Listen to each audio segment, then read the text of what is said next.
Feliz sábado. Novamente, para mim é um prazer, um privilégio estar aqui com vocês nessa manhã de sábado. A minha voz está um pouco diferente, provavelmente não é assim, vocês já me conhecem. Mas é sempre bom rever as pessoas que a gente ama, que a gente passa a conhecer ao longo da vida da gente, e desde então elas passam a fazer parte da vida da gente. Não importa onde quer que estejamos. Esses dias atrás eu tive uma programação especial em Primavera do Oeste. Dia 26, volto para lá. A central de primavera é ao contrário, começa primeiro o sermão. Então estaremos sábado de manhã na igreja de Primavera do Oeste, a central. Em seguida estaremos em outra igreja no sábado da manhã. No domingo à noite, outra igreja em Primavera do Oeste. E aí em seguida eu vou embora. É gostoso a gente poder estar visitando. Por não ser um pastor distrital, eu tenho esse privilégio, então, posso dizer assim, porque não pude ir a distrito pela idade, quando quis ouvir o chamado de Deus. Mas por outro lado é gratificante poder estar em lugares diferentes. As pessoas, você pode estar em tal lugar? Posso sim, já um pastor distrital não. E nós sabemos também que desde quando nós estudamos a palavra de Deus, quando a gente estuda o Velho Testamento e o Novo Testamento, nós entendemos que ao longo das vidas, ao longo desses 6.000 anos, as pessoas têm lutado incansavelmente em busca de dinheiro e poder. As pessoas fazem coisas absurdas para terem dinheiro. As pessoas chegam ao poder em busca de dinheiro. E a gente observa ao longo das nossas vidas que pessoas que supostamente têm dinheiro, mas são insaciadas e querem mais e mais dinheiro. E eu também sei que ao longo das vidas das pessoas, de famílias, houve e haverá famílias que jamais poderão ir uma vez por mês em um rodízio de pizza para comer uma pizza, porque se forem ao rodízio de pizza, o dinheiro fará falta ao longo do mês seguinte. Por outro lado, pessoas compram carros, mansões, fazendas, das quais nós sabemos que quando nós vivemos aqui nessa terra, jamais teremos essa oportunidade. Vamos abrir nossas Bíblias em Lucas capítulo 15, para que nós possamos entender um pouco sobre esses versículos. Nós vamos ler, depois nós vamos destrinchá-los ao longo deste culto. Assim como estamos, vamos falar com Deus. Obrigado, Senhor Deus, pelas bênçãos concedidas a cada um de nós até o presente momento. Obrigado, Senhor, por permitir que nessa manhã de sábado pudéssemos estar aqui em Teu santo templo e juntos louvarmos e agradecer o Teu santo nome. Neste momento, Tua palavra está sendo aberta. Capacite o Senhor, para que nós possamos ler, entender e compreender as Sagradas Escrituras. Que eu possa falar não de mim mesmo, mas que eu possa falar inspirado pelo poder do Espírito Santo, em nome de Jesus. A pergunta que eu faço a vocês nesse momento é: o que você faria se você chegasse a ganhar uma grande quantia de dinheiro? O que você faria se você fosse até o banco e conferir ali o seu dinheiro para ver se de repente entrou 15, 20 reais ou 50 reais de alguém que ficou te fazendo pix para você? Porque aquele dinheiro ali é muito importante para que você pudesse comprar algo, para que a sua família pudesse ver algo diferente no final de semana. O que você faria se você, quando examinasse a sua conta, você descobrisse que ela tivesse R$500 mil? Talvez você iria até ao banco, ao gerente daquele banco, o gerente da sua conta, e você dissesse: olha, eu acredito que tem algo errado com a minha conta. Tem um dinheiro ali que não é meu. De repente aquele gerente dissesse a você: aquele dinheiro sim é seu, é um presente, use como provérbio. que você faria com esse dinheiro? Compras? Aquela viagem do seu sonho? Talvez a casa dos seus sonhos? A criação de gado que você tanto sonhou, agora você poderia ter os mansões, carros? Talvez a pergunta seria: é pecado ter dinheiro? É pecado ser uma pessoa rica? Não. O que Eclesiastes 5, versículo 19, para que depois nós possamos ler Lucas, versículo 15. O que Eclesiastes 5, versículo 19 diz? O dinheiro também pode servir para diversão e lazer. Não é errado desfrutar do dinheiro quando cumprimos também nossas obrigações. Adquirir comodidades. O livro de 2 de Coríntios 8, 13 a 15 diz: dinheiro dado com sabedoria pode ajudar a aliviar o sofrimento de pessoas que estão passando dificuldades. Ajudar outras pessoas. 1 de Timóteo 6, 9 e 10 diz: o amor ao dinheiro é o quê? É a raiz de todos os males. Eu posso dizer por mim, ao longo da minha vida, eu vi pessoas ter dinheiro, muito dinheiro, e não ajudar ninguém. Também vi pessoas ter muito dinheiro e ajudar muitas pessoas. Eu vi pessoas ter quase nada, e desse quase nada tirarem também para ajudar outras pessoas. Então não é pecado. O cristão, ele não joga na Mega Sena. Mas se caso vier a jogar um dia na Mega Sena, eu não posso dizer a vocês que é um ponto de salvação, que porque ele jogou, ele não vai entrar no céu caso ele vier a ganhar.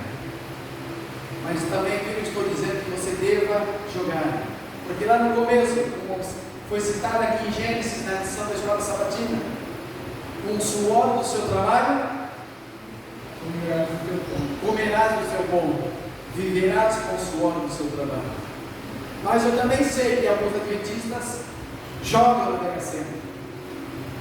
Eu vou até ele dizer que é errado, ou que ele não vai entrar no céu por causa disso? É claro que não. Mas eu deixo aqui com vocês 3 exemplos. Em 1983, um homem chamado Antônio, e isso está nas redes sociais, no YouTube. Esse homem ganhou 30 milhões de reais. Esse homem, Antônio, ele esbanjou esse dinheiro com amigos, festas, mulheres, perdeu tudo. E quando ele estava dando uma entrevista, e essa entrevista está no YouTube, alguém perguntou a ele: qual é o seu maior sonho hoje? Antes de acertar na Mega Sena, Antônio era flanelinha. Vocês sabem quem é os flanelinhas? Fica nas grandes cidades, cuidando dos carros, limpando os carros. Agora, sendo ele, depois de ganhar 30 milhões e perder tudo, na entrevista a pessoa pergunta então a Antônio, que voltou a ser flanelinha: Antônio, qual é o seu maior sonho? Com um sorriso irônico no rosto, ele respondeu: prestem atenção, dar uma casa para minha mãe. Ei, ganhou 30 milhões. Qual era o sonho dele depois de perder tudo? Dar uma casa. Vamos trocar a frase: dar uma vida digna para minha mãezinha. Em 1983 também, um homem chamado Jesus da Silva Fonseca. Eu procurei esses exemplos, existem muitos no Brasil e no mundo, mas peguei esses 3 para trazer a vocês. Jesus nasceu no Fonseca em 1983 também. Ele era do Amapá. Ele trabalhava como carrinho de sorveteiro. Ele ganhou 2 milhões de reais. E em 6 meses, perdeu o quê? Tudo. 2 milhões de reais. Em 6 meses, ele perdeu tudo. 1983 também. Outro homem chamado Antônio Baiano. Não é o primeiro Antônio, é outro. E tem entrevista com eles também. Ganhou em torno de 30 milhões de reais. Tinha 19 anos na época. Assim que esse homem, Antônio Baiano, conhecido como Antônio Baiano, ganhou essa bolada, mudou-se para uma suíte presidencial e todos os dias gastava com mulheres diferentes, segundo ele próprio em uma entrevista. Foi morar nos melhores hotéis, foi morar na suíte presidencial, a suíte mais cara que se havia na época. Viajava para todos os lugares, assistindo jogos de futebol, fretava aviões, 30 milhões. Hoje Antônio em Lucas 15, de 11 a 24, nós vamos ler, aqui diz: bem-aventurados, bem-aventurados, e aí nós poderíamos traduzir, felizes. E aqui nós temos a história do filho pródigo, e vamos ler para entender. Lucas 15, de 11 a 24 diz: e Jesus disse ainda: um homem tinha 2 filhos. Certo dia o mais moço disse ao pai: pai, quero que o senhor me dê agora a minha parte da herança.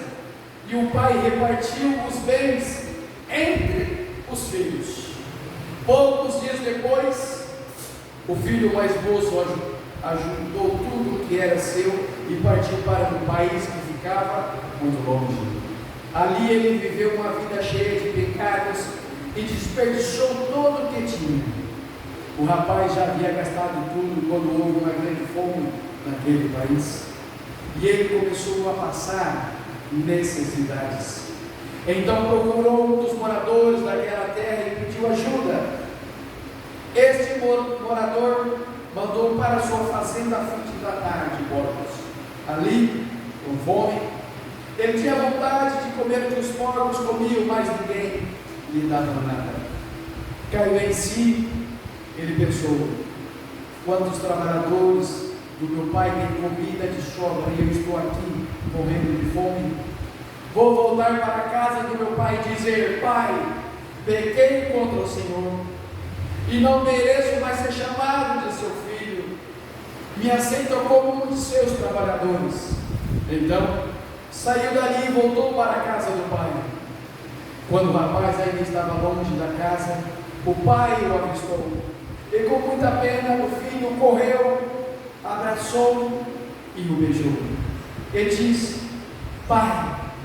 O filho disse ao pai: pai, pequei contra Deus e contra o Senhor, e não mereço mais ser chamado de seu filho. Mas o pai ordenou aos empregados: depressa, tragam a melhor roupa e vista dele, ponha um anel no seu dedo e a sandália em seus pés. Também tragam e matem o bezerro gordo. Vamos começar a festa. Porque esse meu filho estava morto e viveu de novo, estava perdido e foi achado. Aqui nós observamos alguns erros. As pessoas inteligentes, elas aprendem com seus erros. Tem algumas pessoas que são um pouco mais inteligentes, que nós denominamos de sábios. Elas aprendem com os erros dos outros. Elas percebem, elas enxergam a que as pessoas estão cometendo certo tipo de erros, e elas já têm como exemplos para que elas mesmas não conseguem ou não cometam aqueles erros.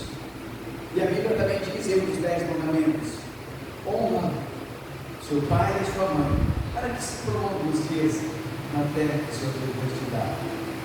E nós também sabemos que herança de nossos pais nós só recebemos quando nossos pais descansam. Então a herança parte para os filhos, ela é dividida para os filhos.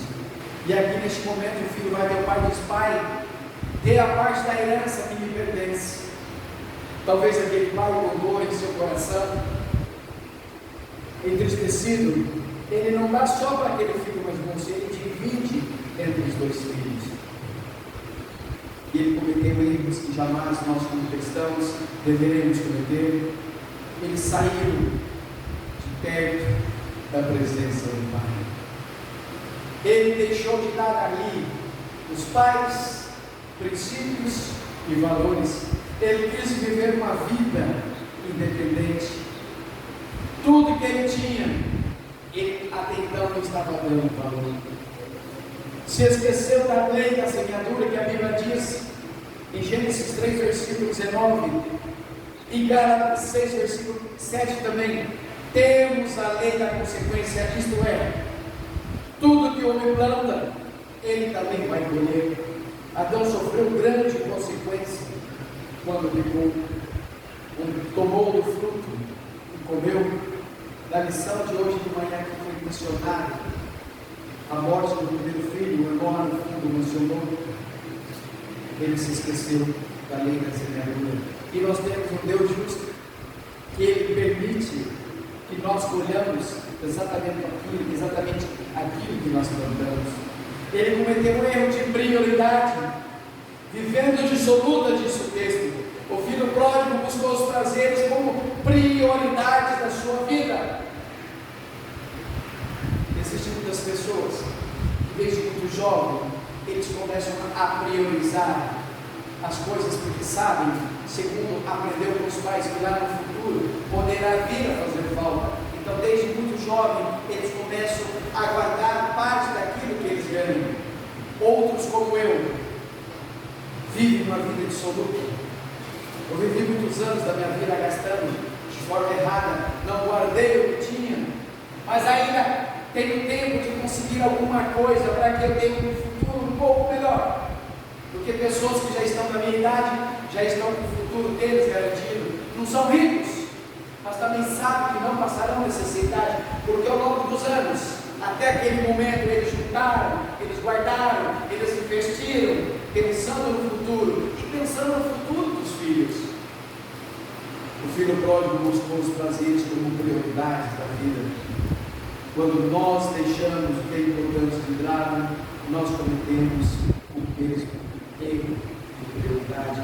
Quantas vezes, quando eu fiz a minha primeira faculdade, administração de empresas, lá de Monte de Moura, Rondônia, até Castro, no Paraná, onde eu nasci, a minha família mora em Morim hoje, na atualidade, rodava 2.800 quilômetros dirigindo dia e noite para passar 2 dias em Castro, por causa de uma namorada. Voltava dirigindo 2.800 quilômetros para poder voltar a estudar e trabalhar.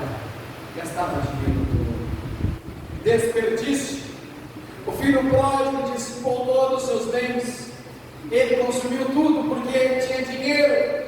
Estava despejando, jogando dinheiro, igual esses homens que acertaram na Mega Sena. 2 deles ganharam 30 milhões. O outro, do Amapá, ganhou 2 milhões em 6 meses, perdeu tudo.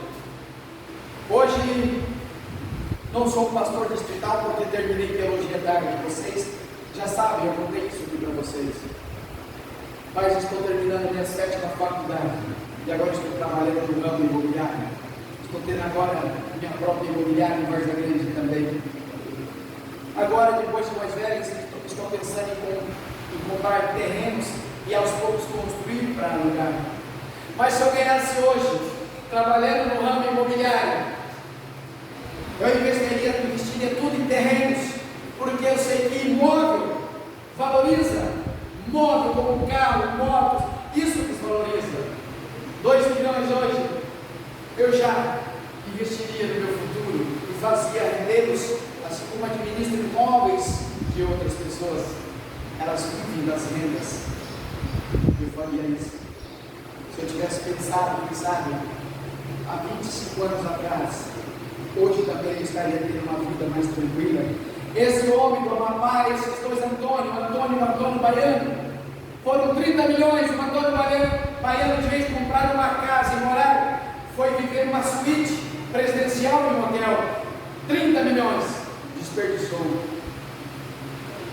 Mas quando Cristo alimentou uma grande multidão, ele usou apenas 5 pães e 2 peixinhos.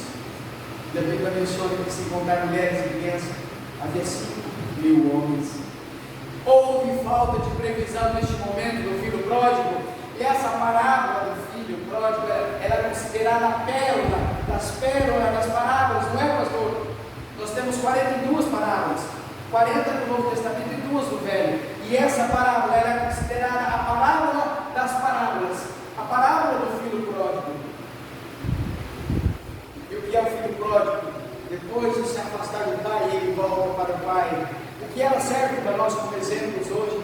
Tantas pessoas que nós já vimos nas fileiras destes bancos da igreja, e muitas saíram, algumas retornam como eu retornei, outras até hoje não retornaram. A falta de previsão, esse erro está relacionado também com o erro anterior, que é o desperdício. Quando nós gastamos tudo e desperdiçamos as coisas, nós não estamos prevendo um tempo de crise. E passamos, esses dias atrás, período de crise de 2 anos, a pandemia, muitos não tinham que comer em casa. Posso citar aqui também a falta de preparo no tempo de crise. O filho pródigo foi procurar emprego, ninguém lhe dava nada, ele tinha dinheiro, mas não tinha preparação qualificada. Algumas pessoas eu costumo ver a pessoa passar no carro bonito e chega alguém e chama de doutor, e ele nem doutor é, mas porque tem um carro bonito, porque sabe, tem uma casa bonita. Ele começou a procurar emprego e não tinha. Deus nos dá capacidade, nos dá inteligência para que nós possamos desenvolver, seja ele para a igreja, dons e talentos, ou seja para a nossa vida normal do dia a dia. Preparo. A gente precisa se preparar, se qualificar. Nós precisamos, como cristãos também, aqui nessa terra, ter metas, ter sonhos, ter objetivos, e aos poucos ir realizando, nos preparando e nos qualificando em Deus, nos qualifica para isso. É claro que o objetivo maior é as funções celestiais. E a 7ª e última, ele confiou nas pessoas erradas. O filho pródigo confiou em pessoas erradas, mas o fato é que diz o texto, ninguém lhe dava nada. Enquanto ele tinha dinheiro, ele gastava de qualquer maneira. Estava cheio de amigos ao seu redor. No período de crise, dificuldades, todos subiram.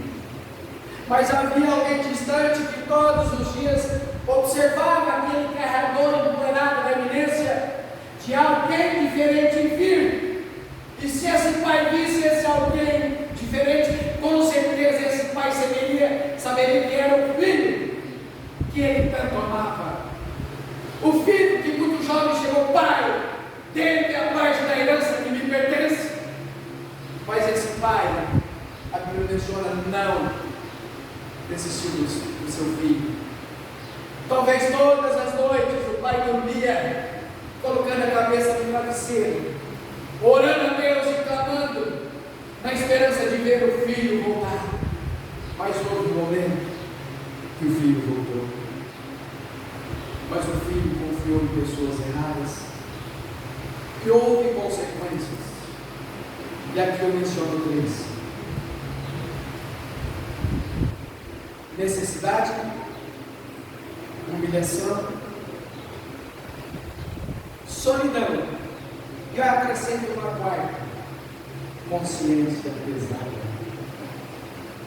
Quais seriam então os acertos após ele entender que ele passava necessidade, que ele estava sendo humilhado, que ele estava sozinho, onde as pessoas haviam abandonado, e com essa consciência pesada?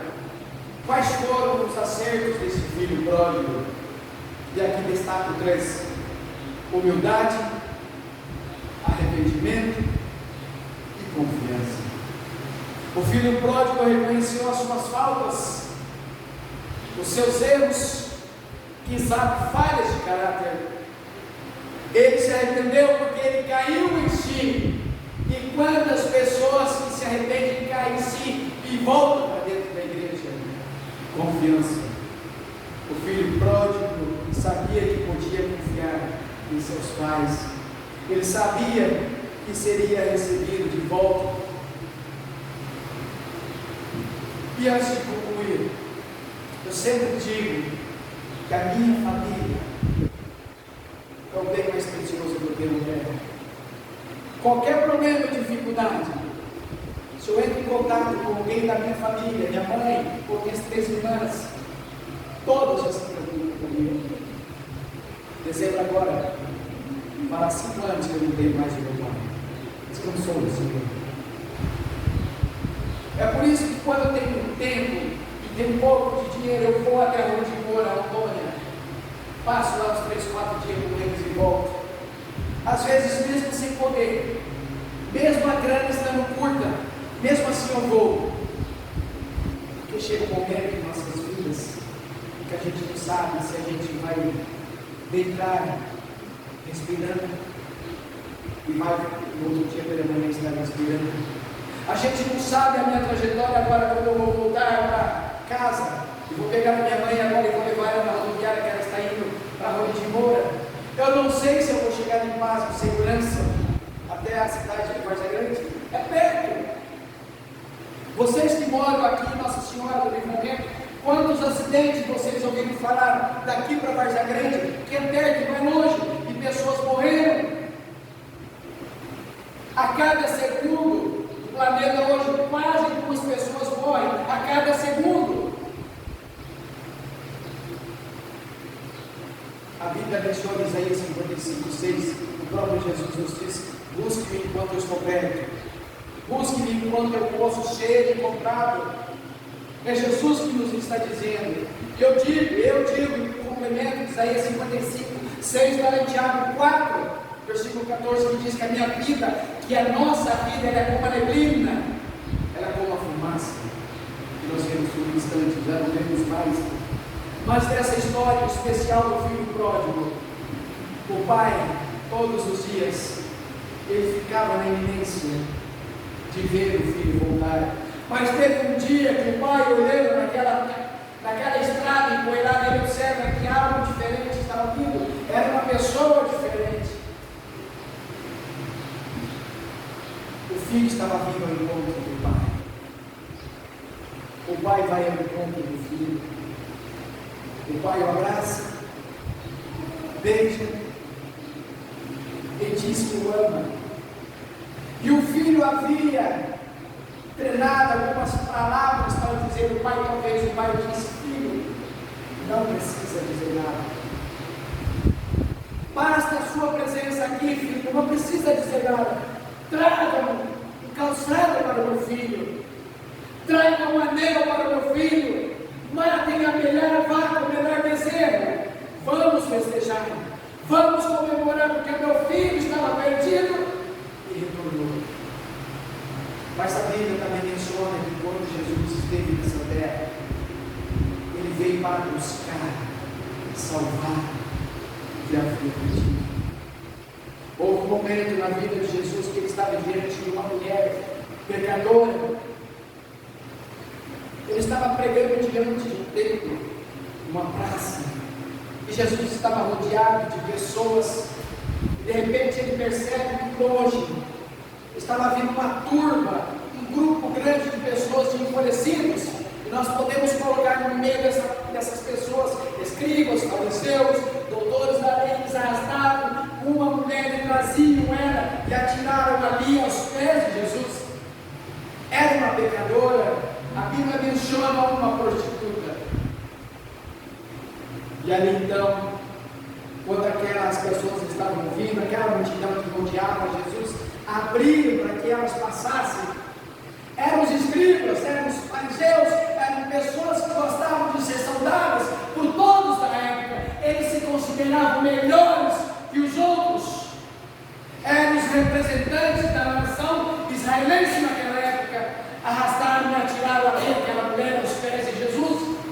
apontaram o dedo para Jesus e disseram: a lei de Moisés diz que tal pessoa deve ser apedrejada. Então eles questionam Jesus e perguntam: e você, o que diz?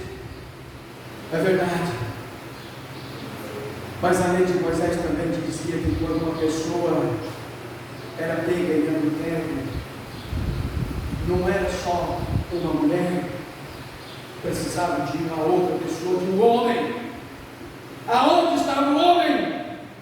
A lei de Moisés também dizia que quando alguém era pego em pecado, em adultério, não era para diante de uma sinagoga que se levava, não.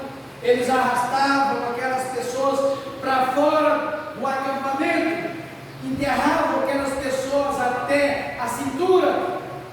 E as primeiras pessoas que testificaram, que testemunharam em ato de adultério seriam as primeiras pessoas a pegar pedras e atirarem nelas.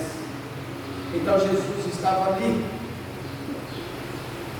e aquelas pessoas estavam todas atônitas. Eu fico aqui imaginando a cena. Elas vêm até Jesus. Jesus era rodeado por pessoas dia e noite, e vem outro grupo grande. Naquele momento, aquela mulher de joelhos, quem sabe, com vergonha diante de Jesus, e nem se atrevia a olhar para Jesus. Naquele momento, eu imagino aquele silêncio total, porque eles perguntaram o que o Senhor disse, porque na lei de Moisés diz que tem que ser apedrejado. Eu imagino Jesus então, ele olhando para todas aquelas pessoas. Eu imagino um silêncio total. Após Jesus olhar para todas aquelas pessoas, Maria ali aos pés de Jesus, jogada ali no chão, porque jogaram ali.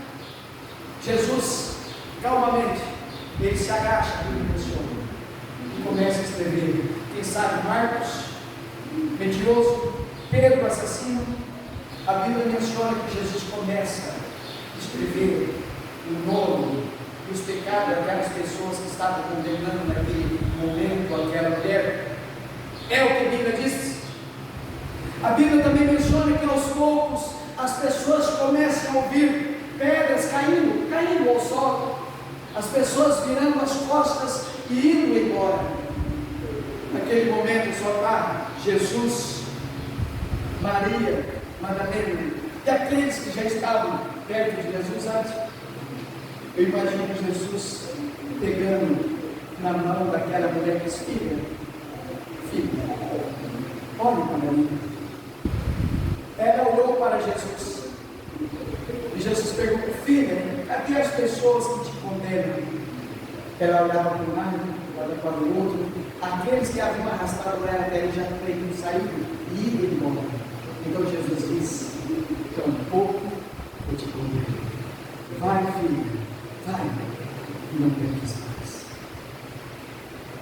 O filho pródigo cometeu um erro. Ele quebrou um dos mandamentos, que é o primeiro com promessa: honre a seu pai e a sua mãe, para que se prolongue os dias. E ali naquele momento agora também Jesus está diante de Maria, uma pecadora, que o próprio tio Simão, o curtidor, que levou ela para aquela vida fácil.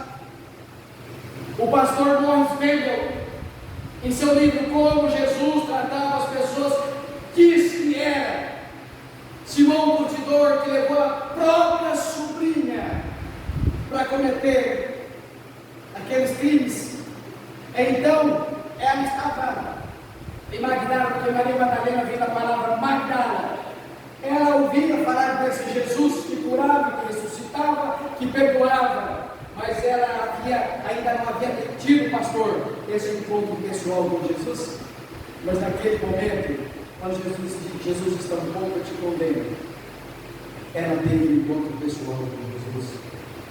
E aqui nesse momento, concluindo, o filho pródigo teve um encontro ali, cara com o pai. Eu acredito que quando ele diz: pai, pequei contra o céu, a Bíblia diz que ele diz: tudo bem, mas eu acredito que o pai diz: filho, não precisa dizer mais nada. A sua presença, o seu retorno é o suficiente. Então Jesus não veio para condenar ninguém.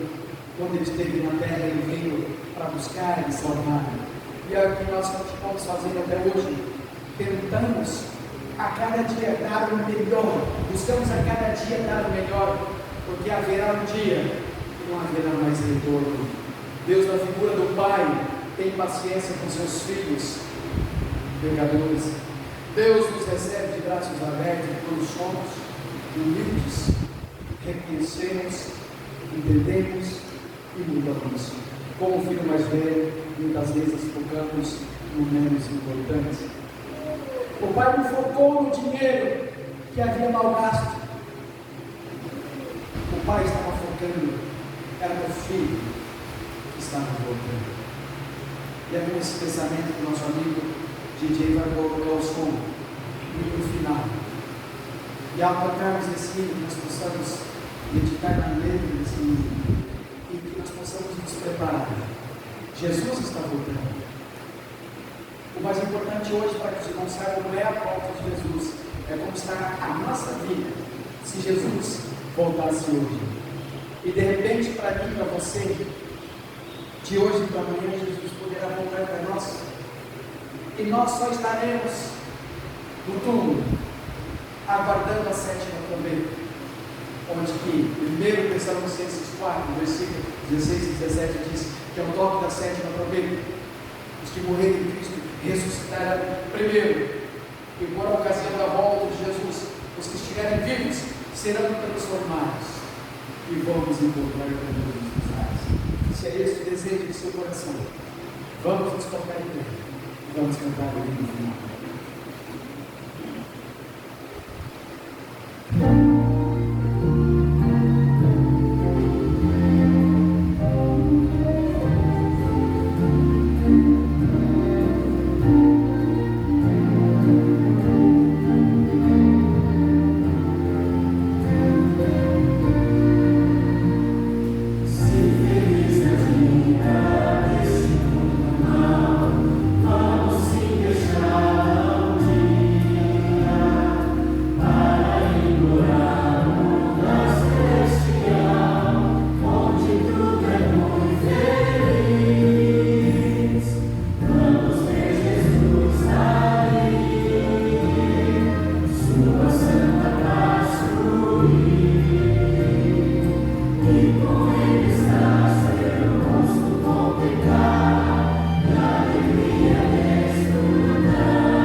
Humildemente, Senhor, clamo uma bênção especial aos líderes desta igreja local, ao pastor distrital, ao pastor que aqui com a família também se encontra nesses dias, está ajudando a esta igreja. O Senhor possa estar com ele, o Espírito Santo de Deus possa estar com ele, com a família pastoral, com os membros desta igreja. E Deus Santos Anjos esteja conosco agora, ao regressarmos aos nossos lares, nós possamos chegar em paz e em segurança, em nome de Jesus. Amém.